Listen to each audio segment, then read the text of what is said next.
الله يكرمك.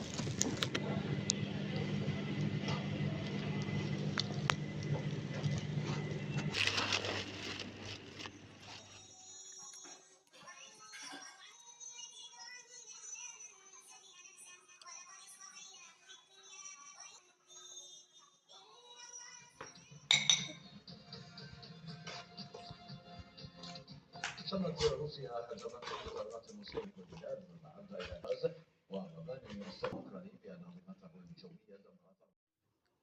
بسم الله الرحمن الرحيم. بسم الله الذي لا يضر مع اسمه شيء في الأرض ولا في السماء وهو السميع العليم. أصبحنا وأمسينا في حفظ الله ورعايته ورحمته. شلونكم حبايبي؟ شلون صحتكم؟ إن شاء الله كلكم بخير بأفضل الأحوال. ورجعنا وياكم بهذا الفيديو إن شاء الله يعجبكم. متباركين بحلول شهر شعبان المبارك إن شاء الله. ربي يحفظكم ويحقق أمنياتكم. متباركين بمولد الحسين والعباس عليهم السلام، وإن شاء الله ربي يقضي جميع الحوائج ويشافي جميع مريض. وإن شاء الله هاي الأيام المباركة الجميلة نفرح بيها إن شاء الله، ونسوي مواليد باسم الحسين والعباس والمهدي عجل الله تعالى فرجه. وشهر شعبان بنات كلش حلو، هذا الشهر فضيل.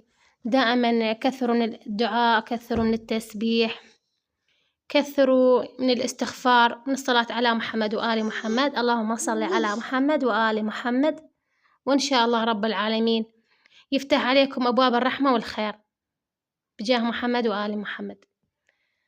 والعصريات واحد يسوي فنجان قهوة وهم شوي يقعد بالحديقة يغير جو ويا أطفال الحلوين. وهالأيام يعني مع عطلة عندنا فرح يتم أهلي هم تونسنا. صارت فت أختي جاية من بغداد وهم يعني تونسنا والله كلش باللمة، كانت اللمة حلوة. وإن شاء الله دائما بالأفراح والخير. وهاي طيوفة قالت تشرب وياج قهوة وهم يعني تحبها بالحليب، فخلت لها كمية من الحليب وحسب رغبتكم، تحبون تضيفوا لها حليب، تحبون تخلوها هيك بدون حليب، هي في كل الأحوال طيبة القهوة.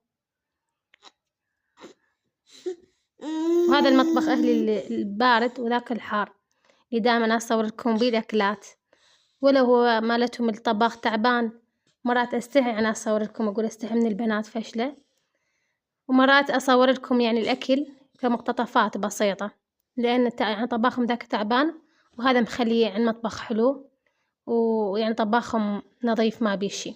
حرامات واحد يدمره بالطبخ وبالدهون. وتعرفون إذا واحد يطبخ على الطباخ يعني مو بسهولة يطلع من عنده دهون ولا أوساخ، فمحافظين عليه، خافوا يوم يجيهم خطار على ساعة شي، فمخليه حلو نظيف هذا المطبخ. وهي حلوة هاي الفكرة بنات، من واحد يعزل المطبخ اللي يطبخ بيه عن المطبخ اللي يعني يخليه دائما يجوه خطار أو شي، مطبخه حلو ومرتب. أنا هم قلت إن شاء الله دا يلا راد يعني هالأيام تجي هم قلت أسوي عندي مكشوفة، قلت أهم أسوي هالمطبخ حار وأخلي هذا المطبخ نظيف ومرتب.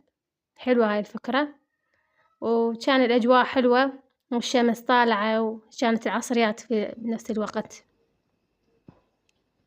كلش حلو وقت العصر يعني بالشتاء.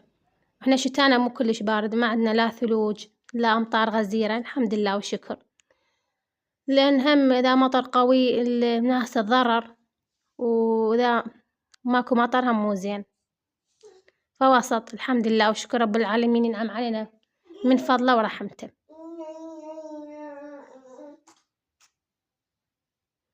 فسويت لكم جولة بسيطة هيجي بالمول اللي أتسوق من عنده، من أروح أنا مهلي يدزوني أجيب لهم مسواق أو شي محتاجين، وهم أشتري إذا محتاجة شي للبيت من تمن من هالأشياء كل شي متوفر يمهم.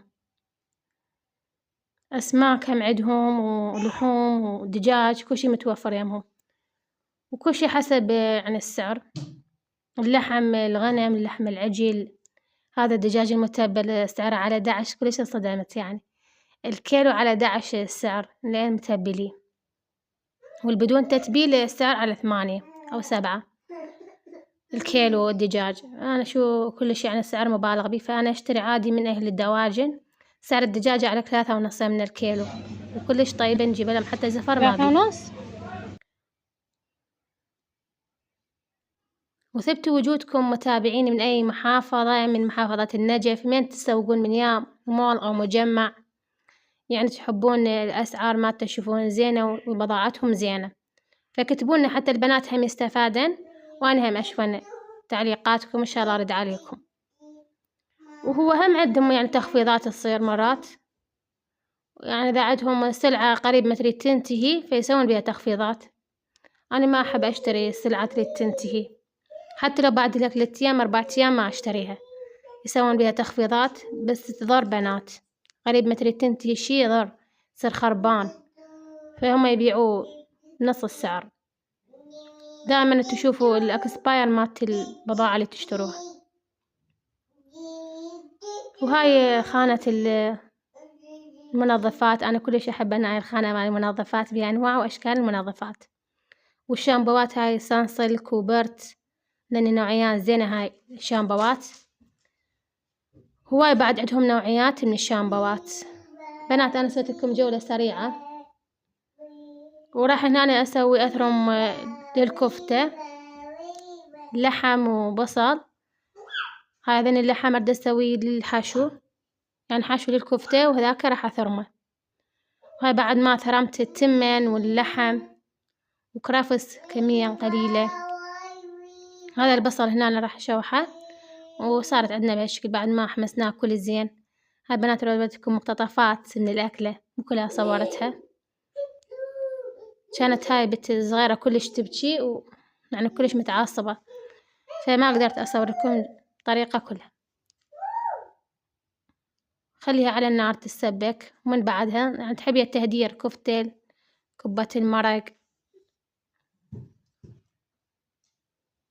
هنا صار عندنا الغدا مالتنا، سلامكم ألف عافية. وسوينا هاي الكفتة وسوينا وياها تمن وقيمة، جبناها جاهزة القيمة. والكفتة بنات للصوص خليت خاشوقتين من المعجون، وخليت دبس الرمان، خليت نص كوب حسب رغبتكم دبس الرمان. وبنات قصت إحدى الخوات تقول عمتي تقعدني الساعة 6 الصبح وأنا هم عندي جهال وتعبانة، وأريد نحل من يمكم شنو اللي أسويه. تقعدني عندها جناين هي غيري، بس دائما تقعدني إلي الساعة 6 الصبح أسوي لها ريوق، ويعني أغسل الماعين وأطبخ الغدا، وحتى أعجن وأخبز، وأنا جهال عندي صغار وما ألحق، وهي تعيف عندني جناينها وتجي بس علي. شنو رأيكم بنات بدي تقعدها عمتها الساعة 6 الصبح وهي مزعوجة من هذا الموضوع؟ فكتبوا لنا بالتعليقات شنو رأيكم. قول زوجي يجي من الدوام وأنا بعدني لا محضرة نفسي لا غرفتي منظفتها، يعني يا دوب أكمل شغل عيالي. فكتبوا لنا شنو رأيكم بالتعليقات وشون حل هاي المشكلة. شوفوا حبيبتي قعدة الصبح بالنسبة لي خير وبركة، ومن تشتغلين لعيالك وتقدمين يعني شغل لعمتك تسوي لها ريوق أو تساعديها، جعليه في سبيل الله ورب العالمين راح يجازيك عليه. كل ما يعني من يعمل من عندنا مثقال ذرة خير يراه، فأنتي من تسوين مثقال ذرة خير تشوفيه بالدنيا، فكله حسبيه في سبيل الله، وإن شاء الله رب العالمين جازيك كل خير وبركة وحياة سعيدة. ونظمي شغلك، حاولي تنظمين وقتك، يعني أهم شي الغرفة قبل ما تطلعين الصبح من الغرفة تنظفيها ورتبيها حتى تسيطرين، وطلعي لعمتك رتبي لها مكانها شو تحتاج تسوي لها، وحتى رب العالمين يعوضك بأولادك بخير وبركة. وإن شاء الله رب العالمين يعني يساعدنا إذا إحنا نستعين بالله ونصلي صلاة الصبح وقراءة القرآن من الصبح، كلش خير وكلش بركة. حبيباتي وصلنا لنهاية الفيديو، أتمنى عجبكم، ومع ألف سلامة. نلتقي فيديوهات